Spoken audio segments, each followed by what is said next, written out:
Hey, Slavic Vikings, and welcome to Why is Polish so hard? So, I made this same video a while back, but I thought I would make it again, just a better version of it. So, first of all, I'm going to talk about why explaining what language is the hardest in the world is very hard. So, if you just Google the answer, pretty much every website will tell you different answers, which I thought was very interesting, so I researched it a bit more, and I found out it's because the hardness of a language depends mostly on how similar it is to your native language.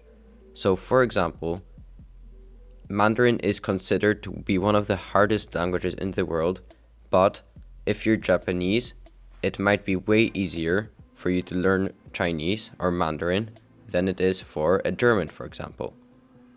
Although the reason why Mandarin is so hard is also because it has thousands of different characters that mean specific things.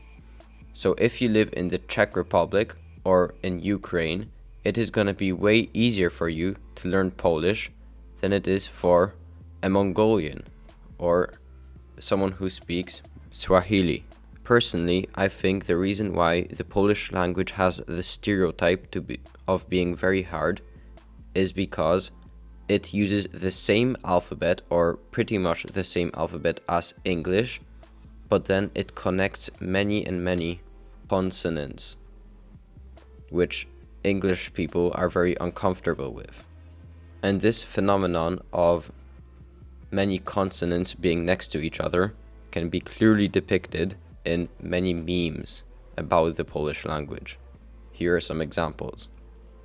Before I get any deeper into Polish grammar, I would like to talk a bit about the history of the Polish language. So, what I find interesting is not since pretty recently there hasn't been a big culture around the Polish language, since most of the educated part of Poland, which was pretty high compared to other countries, were speaking Latin instead. It's only because of famous writers like Mikołaj Rej and Jan Kochanowski that the Polish language started being more respected, because the Polish language was only spoken by peasants and farm people, and then it slowly developed into a real language. What I find interesting is that Polish is a mixture of many languages.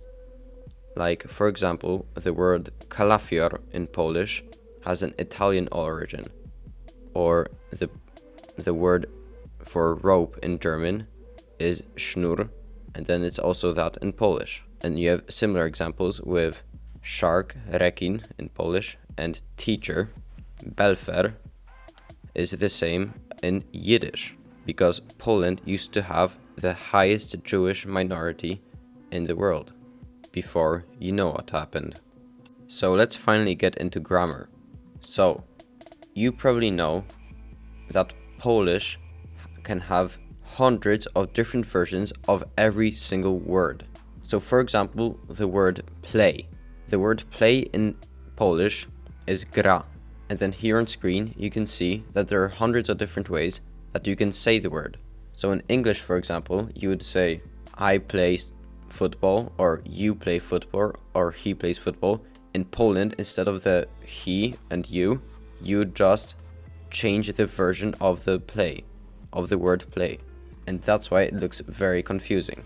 And it doesn't get confusing for native Polish speakers, because you just get used to it. The same way how native German speakers don't have to learn dirty das.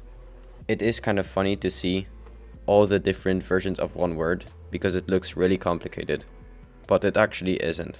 I would even say it makes it even simpler, since you need to use even less words in a sentence. And you don't have to remember every single version of every word, because pretty much every word has the same endings and beginnings depending on what you want to use it for. So for example, if it's a woman or man or multiple people, you just use a different ending. Now time for the second funny phenomenon in Polish, and that is no and no. So in Polish, no means yes in a casual form. So for example, if your friend asked you, have you been in this shop this evening? You would answer, no. This isn't really a problem in colloquial terms because the distinction between no and no is pretty clear.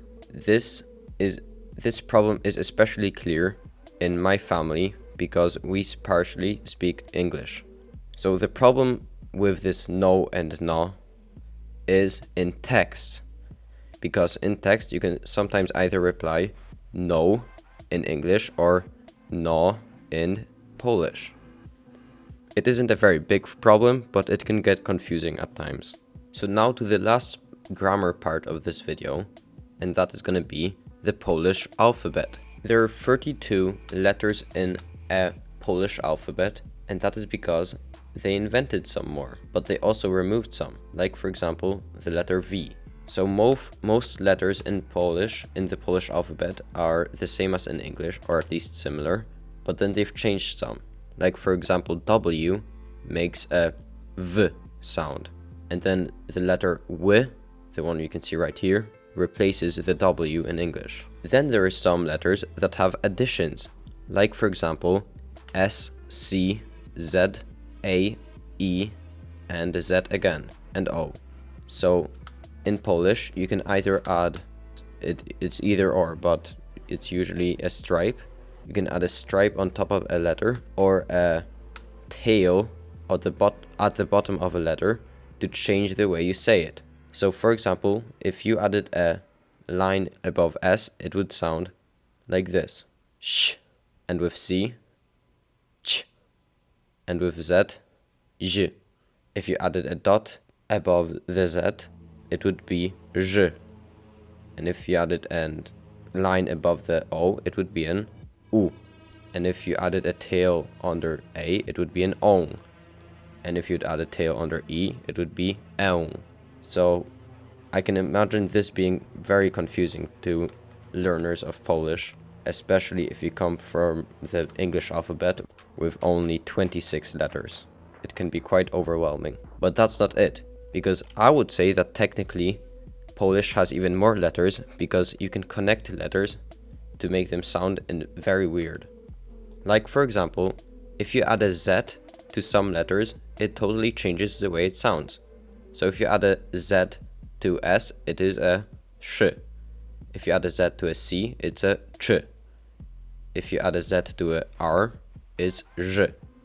And if you add it to a D, it's z. And then you can connect the connection with that and also the different variations of Z. So it gets even more complicated, but I won't get into that. So Polish has so many different ways to pronounce letters that it becomes very interesting when you hear a language. Now I'm going to give an example of a conversation in Polish so you can hear how it sounds. Jeśli rozumiesz to, co mówię teraz, to masz szczęście, bo jesteś Polakiem. I powinieneś być dumny, że jesteś Polakiem, bo Polska to jest bardzo fajny kraj. Bezwzględnie na to, co myślisz, Polska zdobyła dużo fajnych rzeczy. Pszczoła i chrząszcz to są owady leśne lub czasem też bywają być na łące. I to jest bardzo ciekawe.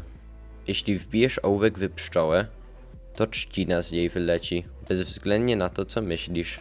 I może krew będzie wyglądała jak taka żółć.